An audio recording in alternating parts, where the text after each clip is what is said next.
Hello, ladies and gentlemen. Hope you have a good one out there.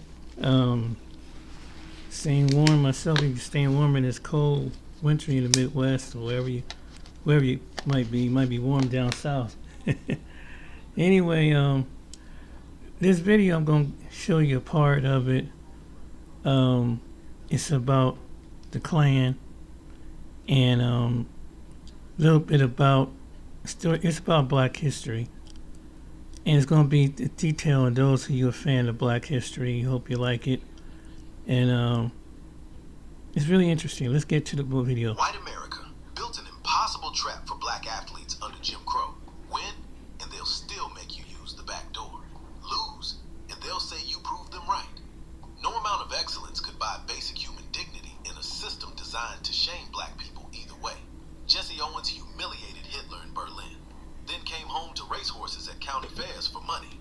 Joe Louis became America's hero against fascism, then couldn't eat at white restaurants. Jackie Robinson saved baseball, while white players deliberately spiked him, targeting his legs with their cleats. The system wanted black bodies to perform, but black minds to stay silent. They got it backwards. These athletes understood something their oppressors never saw coming. The real game wasn't on the field. It was in white America's head, and they were about to win it. Before we show you how they did it, if you believe these strategies of resistance need to be remembered, subscribe to Black Stories Untold and help us preserve the truth they tried to bury. Now, back to the video. Between 1877 and 1968, Jim Crow laws didn't just separate black and white Americans. They tried to prove black inferiority was natural and scientific. Southern states banned integrated sports by law. Northern states used gentlemen's agreements, where team owners and league officials simply refused to hire black players.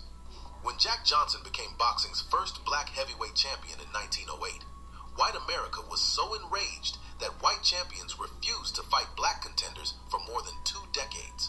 They called it protecting the sport's integrity. Really, they were protecting a lie. That lie needed constant reinforcement. The racist system required black people to believe they were less intelligent, less disciplined, less capable. Sports became another battlefield for this psychological war. When white America finally allowed a few black athletes to compete in the 1930s and 40s, they expected easy confirmation of their beliefs. What they got instead was a generation of athletes who saw the trap clearly and walked straight into it with a plan. May 25th, 1935, Ann Arbor, Michigan. Jesse Owens' back hurt so badly, his coach almost pulled him from the Big Ten championships. Instead, between 3:15 and 4 p.m., Owens tied one world record and set 5 more in 45 minutes. The long jump record alone, 26 feet 8 1/4 inches, wouldn't be broken for 25 years. This wasn't just athletic dominance. This was a man sending a message. I'm coming for everything you think proves you're superior. 1 year later, Adolf Hitler handed Owens the perfect stage. The 1936 Berlin Olympics was designed as a showcase for Hitler's racial theories. Hitler built a 100,000-seat stadium and invited the world to watch German athletes dominate. Owens won 4 gold medals: 100 meters, 200 meters, long jump, and relay. But the real genius was in his method. When German long jumper Luz Long spoke to Owens at the jumping pit in front of the stadium, the image was powerful. A blonde, blue-eyed German athlete publicly supporting a black American. Owens later admitted he fabricated the story about Long giving him technical advice, but the symbolism was what mattered. Owens embraced Long after defeating him for gold.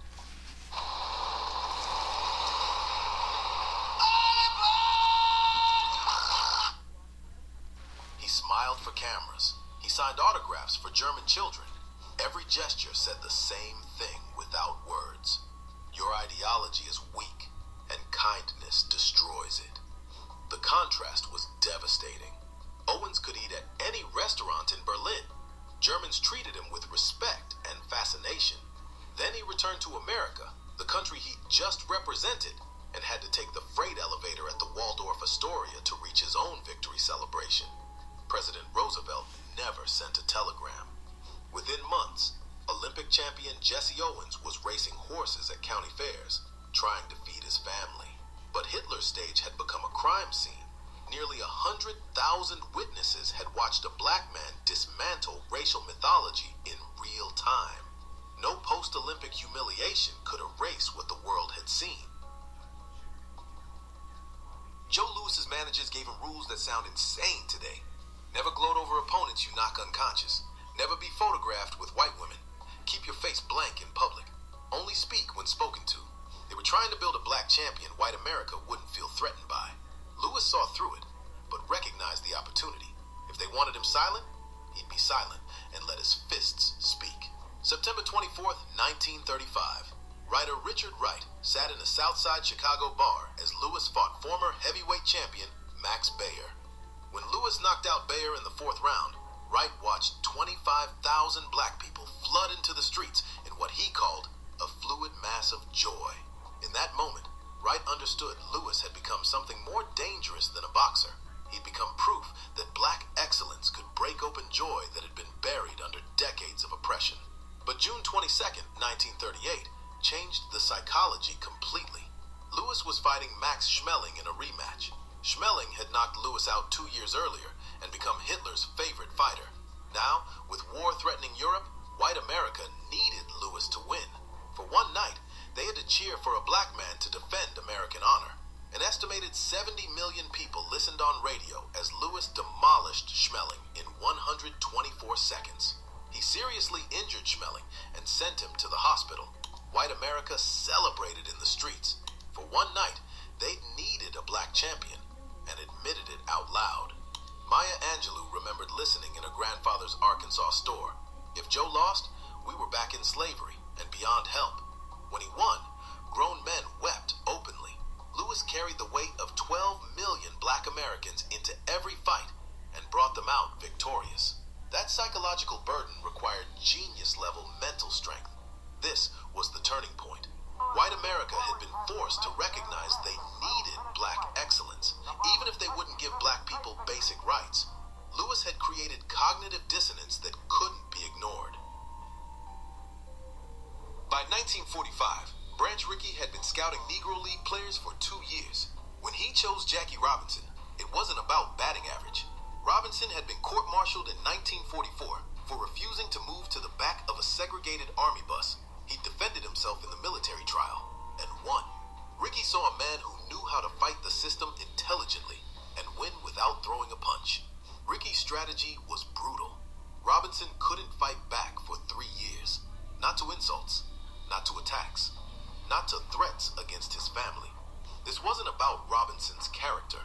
It was about giving white America no excuse to reject integration. The 1947 season tested this immediately. Philadelphia Phillies manager Ben Chapman ordered his players to hurl racial slurs so vicious that even white players complained. Robinson absorbed it silently. When runners deliberately spiked him, causing injuries that required 7 stitches, he didn't retaliate. When his family received threats, he kept playing. His teammates later revealed they'd seen him alone in the shower, crying from the stress, vomiting before games. But his public face never faltered. Instead, Robinson turned restraint into psychological warfare. He danced off first base, creating such anxiety in pitchers they lost focus. He stole home 19 times in his career, one of baseball's hardest feats. Each theft was tactical and symbolic, taking what the system refused to give, claiming space that was forbidden. His lifetime batting average was .311. He won Rookie of the Year, but his real achievement was forcing transformation in people around him. Teammates who wanted him gone became his defenders. Crowds who came to boo stayed to cheer. The Dodgers saw attendance surge as both black and white fans came to watch. Money always speaks louder than bigotry. Robinson understood what white America was waiting for, the angry black man to emerge and confirm their stereotypes. He never gave them that. His fury was real, but genius isn't expressing every emotion. It's channeling rage into precision that enemies cannot dismiss. This was the evolution. Owens showed dignified excellence could make doors open. Louis proved white America needed black champions. Now, Robinson demonstrated that discipline and strategy could force those doors wider, making integration irreversible. Black women athletes face double exclusion: racism from white America, sexism from everyone. They couldn't be framed as the threatening black man, so the system invented new barriers. Country clubs banned them from locker rooms. Tournaments rejected their applications. This made their strategic victories even sharper. Althea Gibson grew up in Harlem, where her father taught her to box. When she picked up a tennis racket, she entered the whitest, most elite sport in America. Tournaments at country clubs wouldn't let her through the front door. She changed clothes in her car before matches. But Gibson recognized an opportunity. The Cold War was intensifying in the 1950s. America needed to look democratic while competing with the Soviet Union for global influence. The State Department sent Gibson on a 6-week tour of Asia in 1955 to play exhibition matches. She used international competition to sharpen her game while forcing America's hand. Every tournament she won abroad was propaganda the U.S. couldn't undermine without looking hypocritical. May 27th, 1956, Gibson became the first African American to win a Grand Slam tournament at the French Championships. A year later, she won Wimbledon, considered the World Championship of tennis. Queen Elizabeth II personally handed her the trophy. Shaking hands with the Queen of England was a long way from being forced to sit in the colored section of the bus in North Carolina, Gibson said. The symbolism was calculated. A black woman from Harlem receiving acknowledgement from the Queen, broadcast worldwide. Gibson had made the most powerful woman in Britain recognize her excellence on the world's most prestigious stage. Wilma Rudolph's path started with polio at age 4. She wore a leg brace until age 12. By 20, she was the fastest woman alive, winning 3 gold medals at the 1960 Rome Olympics. Then, I want to buy your house. I can pay you cash for your house, no matter what condition it's in. We make the process of winning 3 gold medals at the 1960 Rome Olympics. Then, she made her sharpest move. When her hometown of Clarksville, Tennessee, planned a segregated celebration, Rudolph refused to attend unless they integrated it. The town desegregated its restaurants in less than 2 weeks. She didn't ask. She leveraged her power and forced immediate change. This was the strategy evolving. From Owens's dignified performance to Lewis's forced necessity, to Robinson's disciplined persistence, to Rudolph's direct demands backed by fame. Each generation built on the previous one's breakthroughs, pushing further. By 1968, younger black athletes were done with accommodation. They'd watched Owens race horses for money, despite Olympic glory.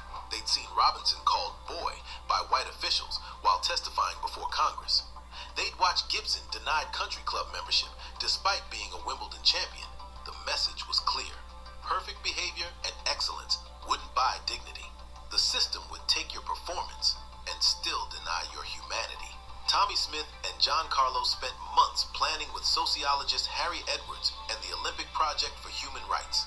They debated boycotting entirely, but decided their presence on the medal stand would create a more powerful image. October 16, 1968, Mexico City. After Smith won gold and Carlos won bronze in the 200 meters, they approached the medal ceremony with every detail calculated.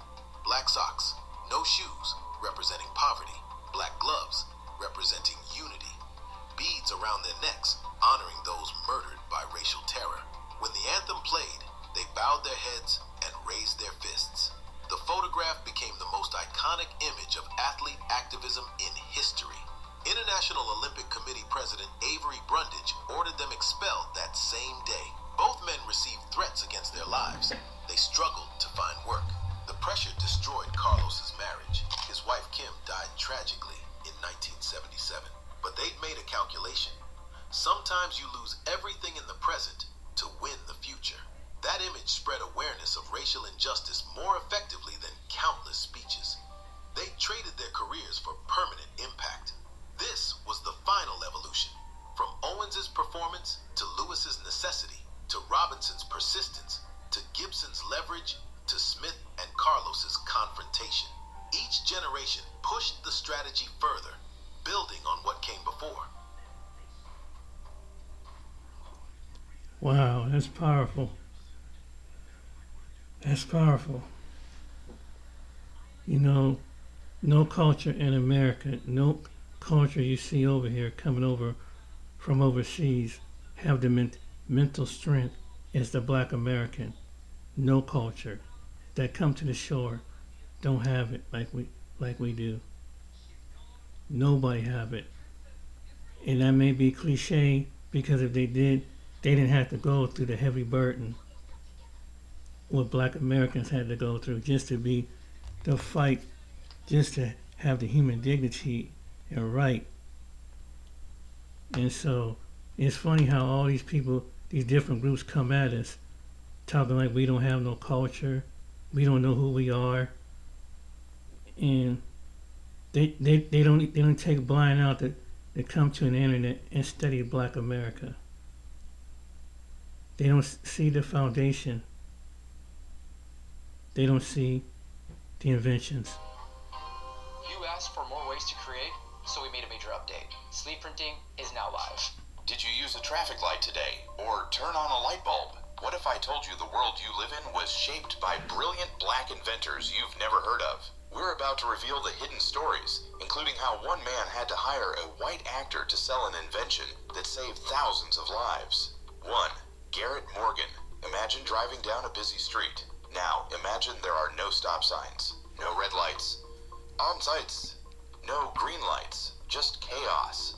Cars, horses, and wagons are all trying to cross at the same time. People are shouting, and accidents are happening all the time.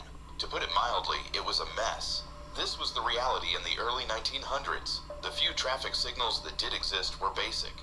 They were just stop and go signs that had to be changed by hand, and they weren't very good. They would switch from stop to go with no warning. This meant people didn't have time to clear the intersection.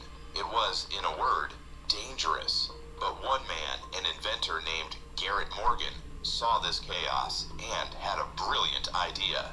Garrett Morgan was the son of formerly enslaved people. He was born in Kentucky in 1877. He only had a 6th grade education, but his mind was always working. He moved to Ohio and started a business fixing sewing machines. He was a natural tinkerer. He saw problems and just had to fix them. And the traffic problem was a big one.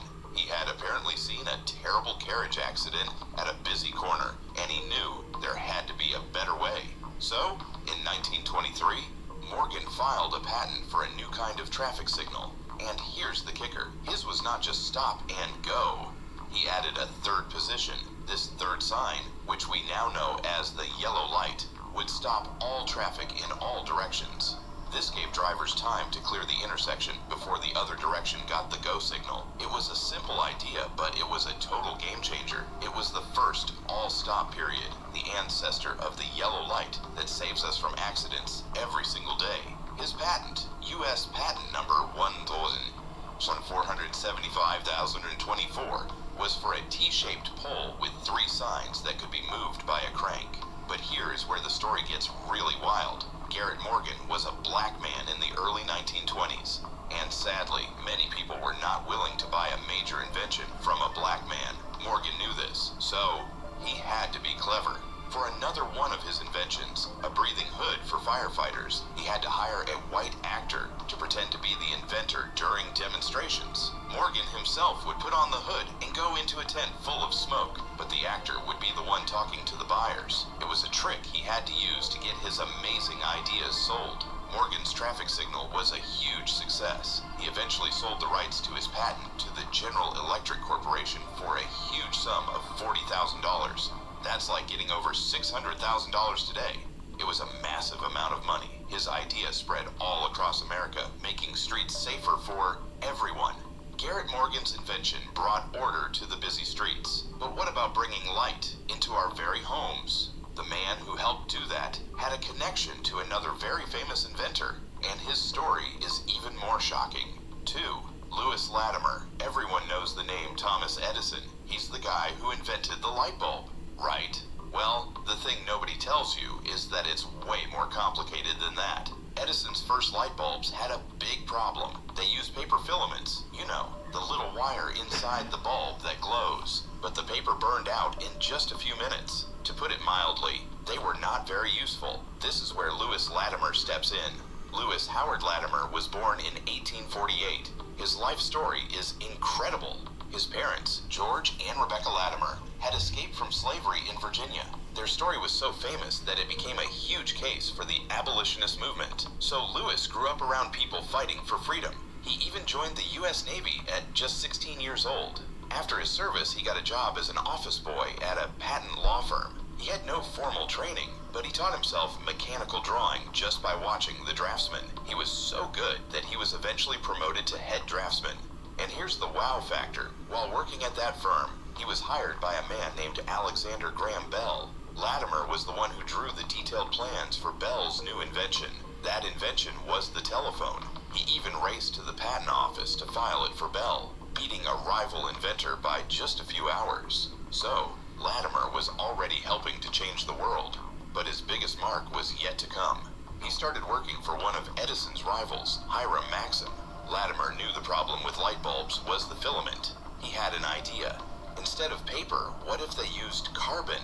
He developed and patented a new way to make carbon filaments. These new filaments were strong, durable, and most importantly, they could last for hundreds of hours, not just a few minutes. This was the breakthrough the light bulb needed. It made electric light practical and affordable for regular people. And here's the best part. Thomas Edison's company, seeing how good Latimer's invention was, hired him. That's right. Lewis Latimer, the son of escaped slaves, became a key member of Edison's team, working as an engineer and patent expert. He was the only black man in Edison's elite engineering group. He helped set up the first electric light plants in cities like New York and London. He literally helped light up the world. Latimer helped light up the world, but another inventor was focused on making the world move faster. His invention was so good, it created a famous saying you still use today, and you probably have no idea it's about him. 3. Elijah McCoy.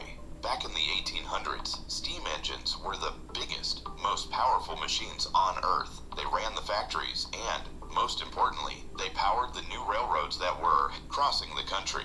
But they had a massive problem. To put it mildly, they were very thirsty. Not for water, but for oil. The moving parts, like the pistons and axles, would grind together without it. This meant that a train had to stop, completely, every few miles. When it stopped, a worker, called an oiler, had to get out. He would have to walk alongside the giant, hot engine and squirt oil by hand into all the little cups and joints. This was slow, it was dangerous, and it wasted a huge amount of time and money. That is, until Elijah McCoy had a better idea.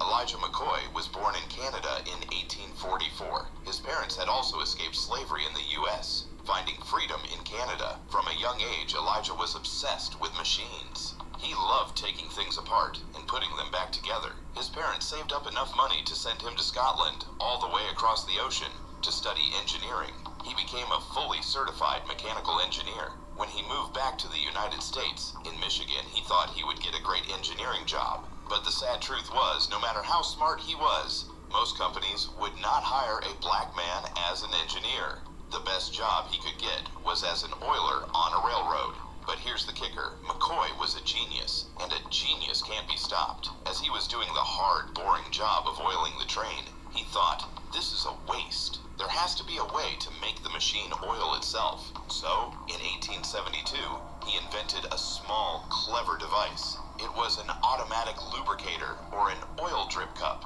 It was a little metal cup with a valve that would drip just the right amount of oil onto the moving parts, while the train was still moving. It was a total revolution.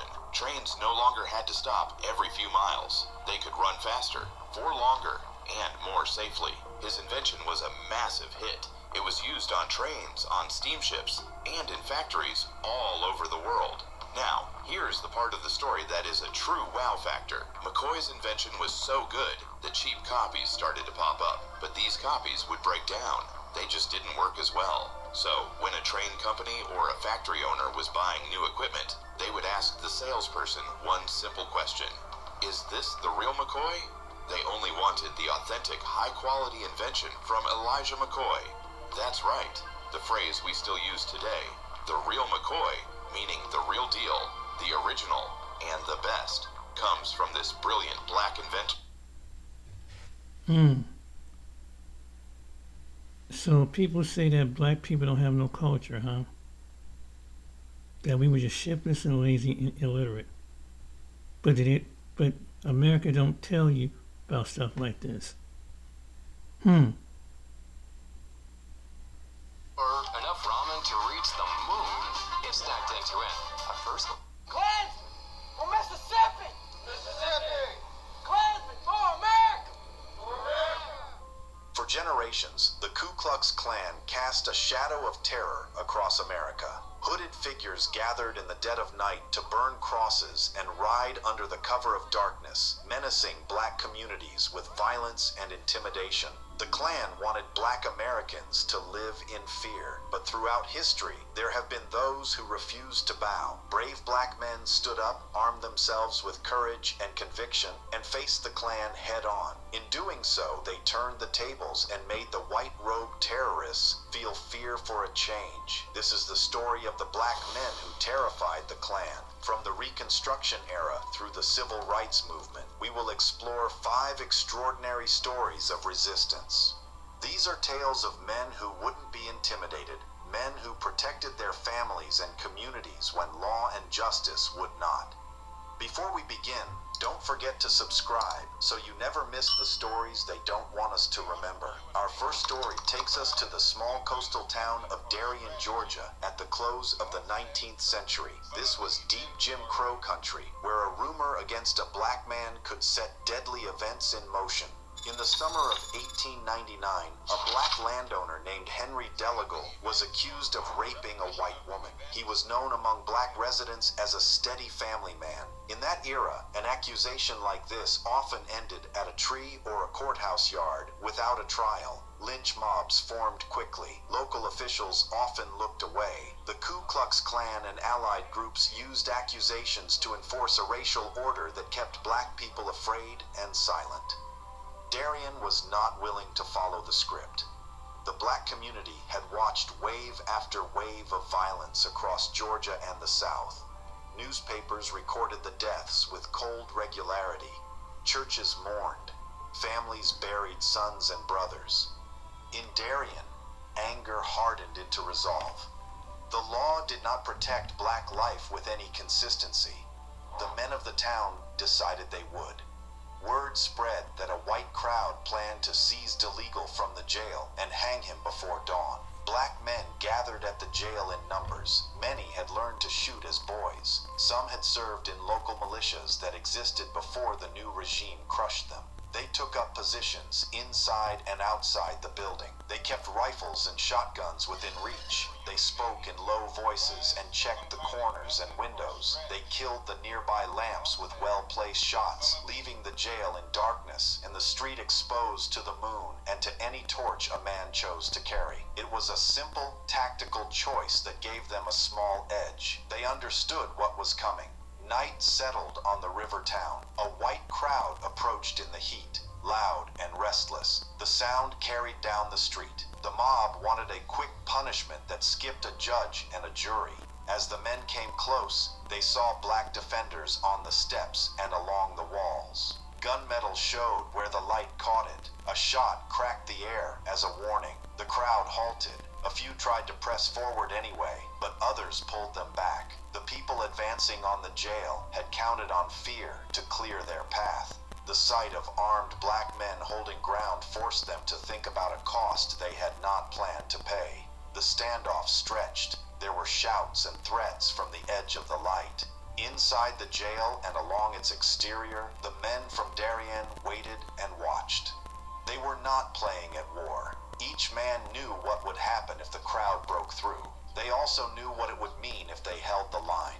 The mood shifted in the street. The mob had to decide whether to risk a gunfight in the dark against men who knew the doorways and alleys. Officials realized the situation could spiral. Appeals went up the chain to the governor. State troops arrived within days. The militia moved to Project Control. Their focus fell on the black community that had organized the defense. The point, from the state's view, was to restore quiet and to show that armed black resistance would not be tolerated. Arrests followed. Houses were searched. In the chaos of that week, a deputy sheriff entered the DeLegal home. A struggle broke out. A shot was fired. The deputy died. One of Henry's sons was accused of firing the fatal shot. That set a new series of charges in motion. Even with troops in the streets and fear running through homes, the community's decision to defend Henry changed the path of the case. He did not end up on a rope.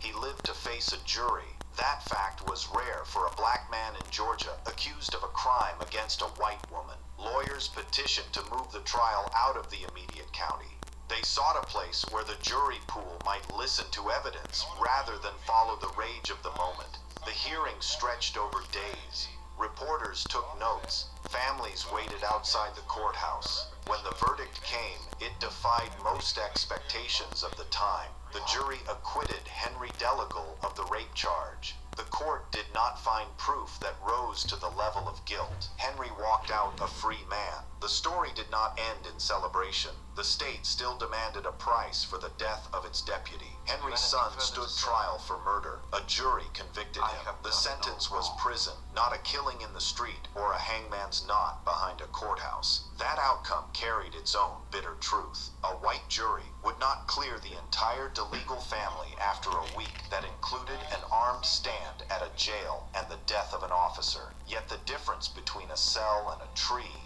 mattered. It meant the state had to own its decision in public view rather than allow a mob to act in secret. The day Black Darien stood up to the Klan reverberated beyond this small town. White newspapers angrily dubbed it an insurrection, and Georgia's authorities made a show of quelling it. But the fact could not be erased. A black community had successfully protected one of its own from lynching. It was a rare and remarkable victory. Indeed, in the aftermath of this showdown, the coastal region around Darien would record fewer lynchings than perhaps any other part of Georgia. The would-be night riders had learned that in this community, their terror would be met with equal resolve. Their defiance in 1899 lit a spark, a warning that would echo in history and inspire future generations of black Americans to stand up against the Klan's tyranny. Darien's victory was just the beginning. Fast forward to 1946, and another showdown was brewing in the town of Columbia, Tennessee.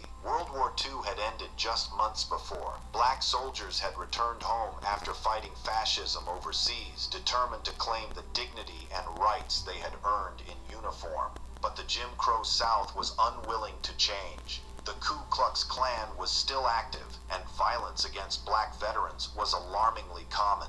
Not long before the events in Columbia, a black veteran named Isaac Woodard had been beaten and blinded by police in South Carolina for asserting his rights in public. Tension hung thick in the post-war air. Black men were less inclined to accept the same old insults, and white supremacists were intent on reminding them of the racial hierarchy. In Columbia, the spark came on February 25th, 1946, from what began as a simple errand at a department store. A 19-year-old black Navy veteran named James Stevenson accompanied his mother, Gladys, to a shop to retrieve a radio that had been serviced. Instead, they were told the radio had been sold to another customer. When Mrs. Stevenson pressed for its return, William Fleming Jr., a white store employee, confronted her with hostility. James stepped in to protect his mother, and a fight broke out. In the struggle, he hurled the clerk through a plate glass window. The sight of a black man striking a white man in Tennessee in 1946 ignited a surge of outrage that spread quickly through town. Police arrested James and his mother, charging them with disturbing the peace.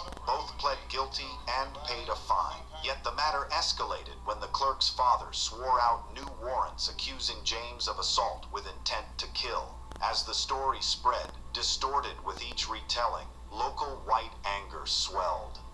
By evening, A crowd gathered at the Maury County Courthouse, muttering about punishing the Stevensons and others in their community. You felt it the moment when your big idea, well, Let's see what they did in the military. October 1944. The boardrooms of the Allied High Command in France were thick with smoke and heavy with tension. General George S. Patton, the man they called Old Blood and Guts, was staring at a map that told him a story he didn't want to hear. He was running out of time, and more importantly, he was running out of tanks. Across the ocean, and now waiting in the muddy staging grounds of England and France, sat a reserve of power that the United States Army had hesitated to use.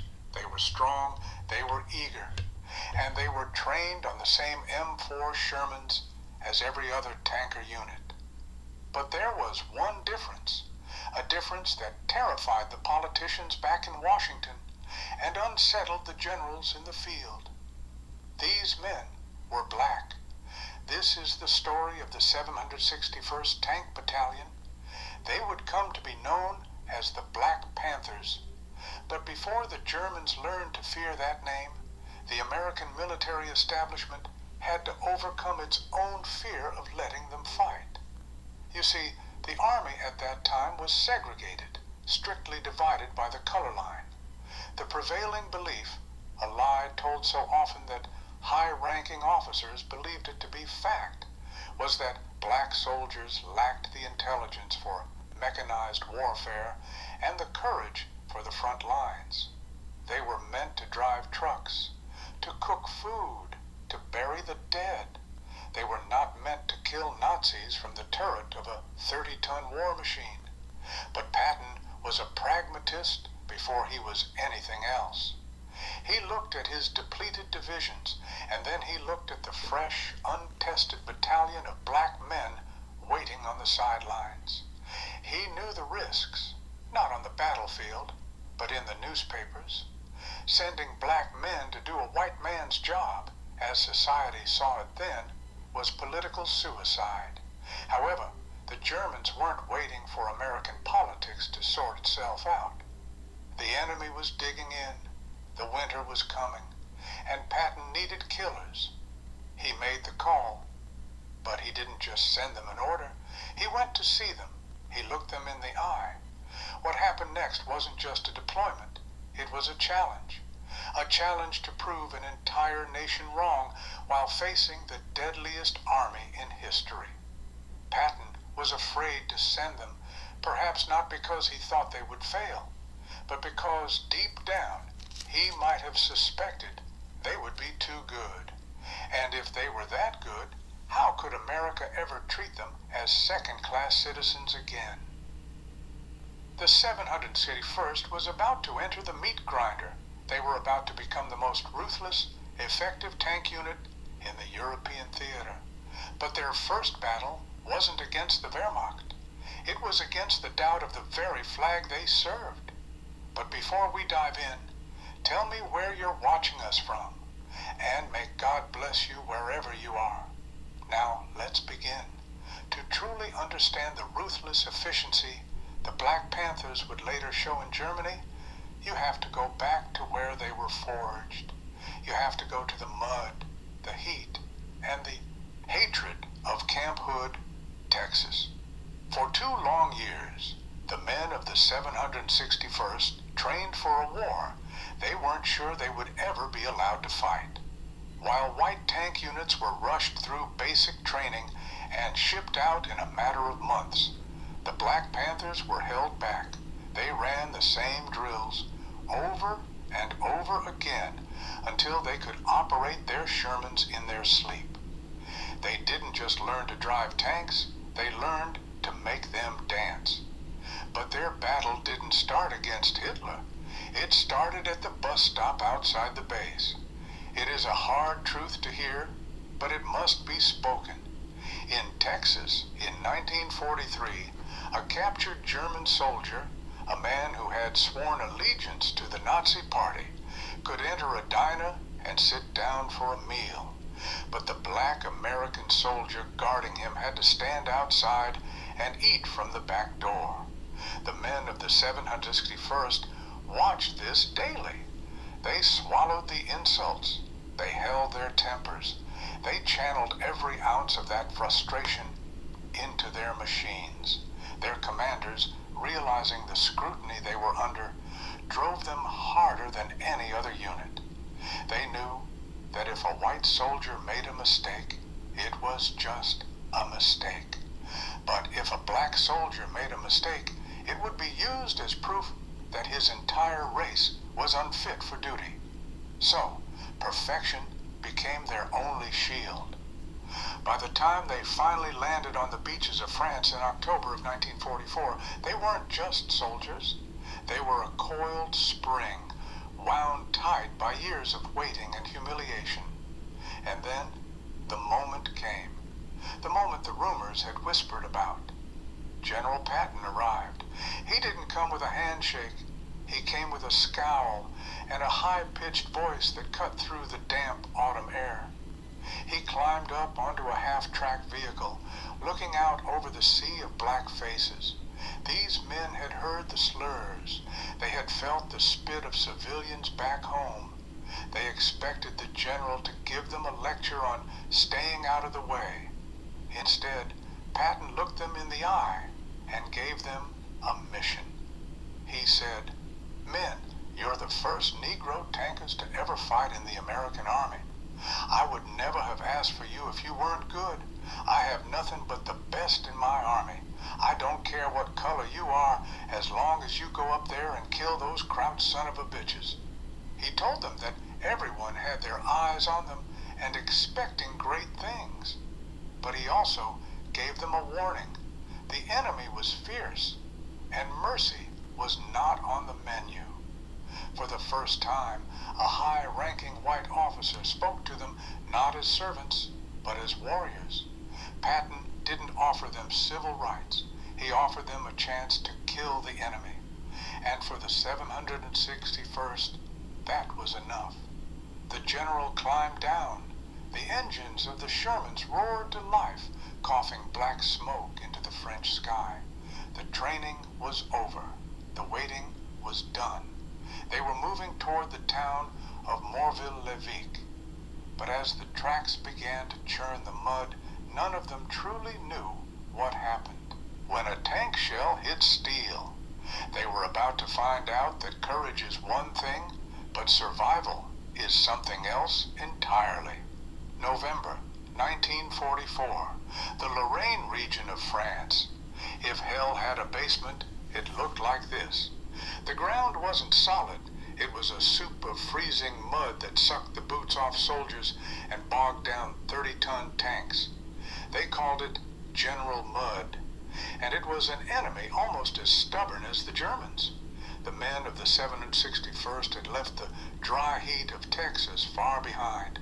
Now they were soaking wet, shivering, and staring into a gray fog that hid the deadliest anti-tank guns in the world. This was the baptism of blood. The training manuals told them what to do when they encountered the enemy. But the manuals didn't describe the sound of a German 88mm shell tearing through the air. It's a sound like a giant canvas ripping apart, followed by an explosion that rattles your teeth in your skull. When the first contact came, the reality of armored warfare hit them hard. A Sherman tank is a powerful beast, but to a German Tiger or Panther tank or a concealed anti-tank gun, it was little more than a target. One direct hit could turn the tank into an incinerator. The men knew this. They sat inside their steel hulls, surrounded by fuel and ammunition, knowing that every shadow in the tree line could be their end. But panic did not set in. Discipline did. It was here, in the chaos of their first major engagements near the town of Morville-le-Vicq, that the men began to separate themselves from the boys. And rising above the noise was a man who would become a legend, Staff Sergeant Reuben Rivers. Rivers was a quiet man from Oklahoma. He wasn't the type to make big speeches like Patton. He led by doing. When the shells started falling and the radio chatter turned frantic, Rivers' voice remained calm. He maneuvered his tank not away from the danger, but toward it. The Germans held the high ground. They had dug in, expecting the inexperienced American unit to falter at the first sign of resistance. They expected the black troops they had heard about, the ones Nazi propaganda claimed were inferior, to run. Instead, the 706th First lowered their guns and charged. They fought with a ferocity that caught the enemy off guard. They blasted their way through roadblocks and suppressed the German infantry nests that were pinning down the American troops. They weren't just driving tanks. They were hunting. By the time the smoke cleared over Morville-les-Vicq, the town was secured. The 706th First had taken their objective. They had looked death in the face and hadn't blinked. The white infantry units they supported, men who might have hesitated to share a drink with them a month earlier, now looked at the black tankers with a new expression, relief. But victory in war is always expensive. They had proven they could fight, and they had proven they could win.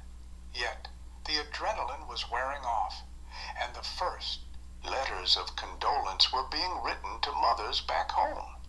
And amidst the celebration of that first victory, something dark was waking up inside the battalion. They realized that being good wasn't enough. To survive what was coming next, they would have to be ruthless. And one man in particular was about to show the Germans exactly what a nightmare looked like.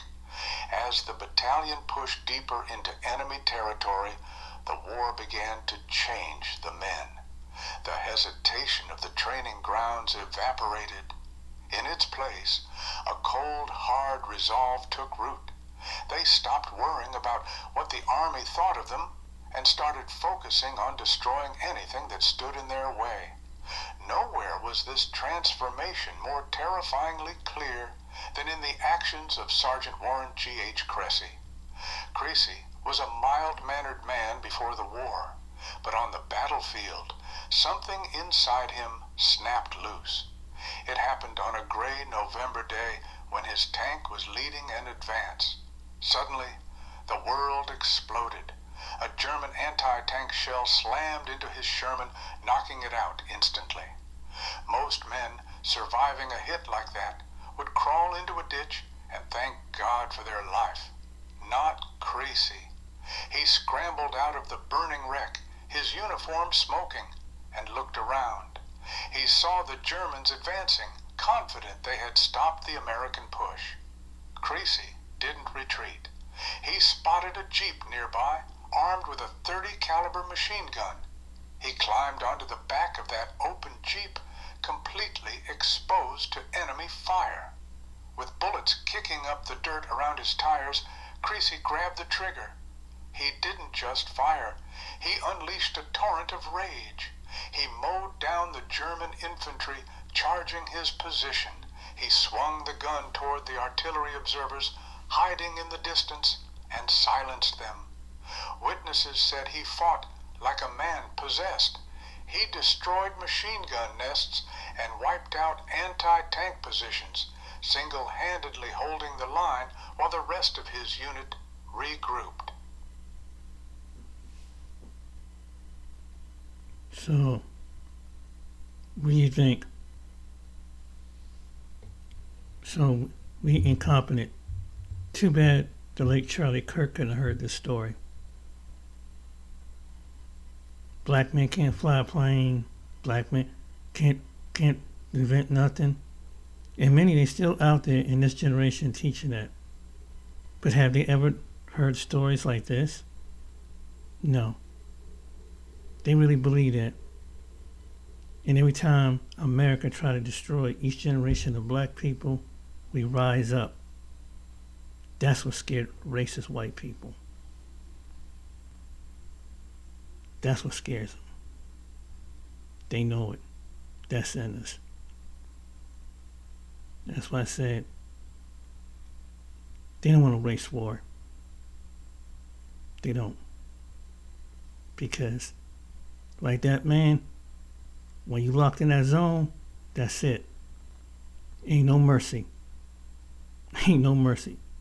Especially you get a group of men, of black men, it ain't gonna be no mercy. So, like any other people. So this is American history. I'm proud of. Any person that's non-black come across this video, when someone tell you about black people, you show them this. Go to their pages, these people's pages. You show them. They say that we incompetent, lazy, inadequately inferior, intelligent. Tell them. Show them this. We criminally minded, low intelligence, not educated. This to any group of people that have been teaching this. You go back and tell your group of people that's a lie. They don't know the other side of America's story. That's a lie.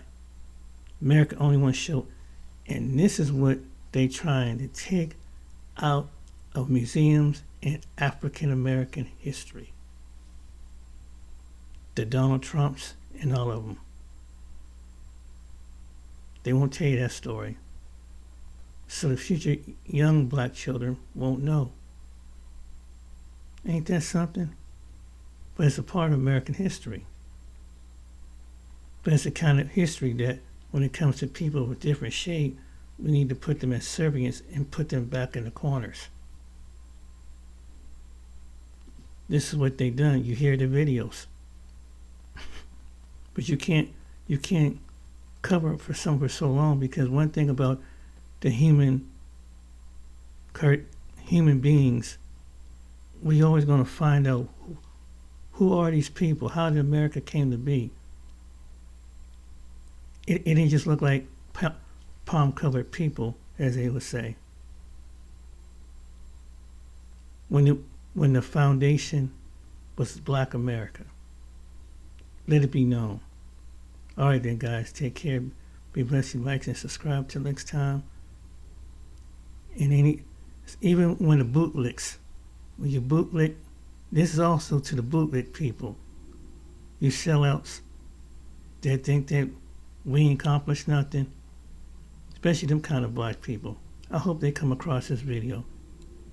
We're criminally minded. You bit off what you can chew. Did you know this about your own people? Just saying. Take care, be blessed. Like and subscribe.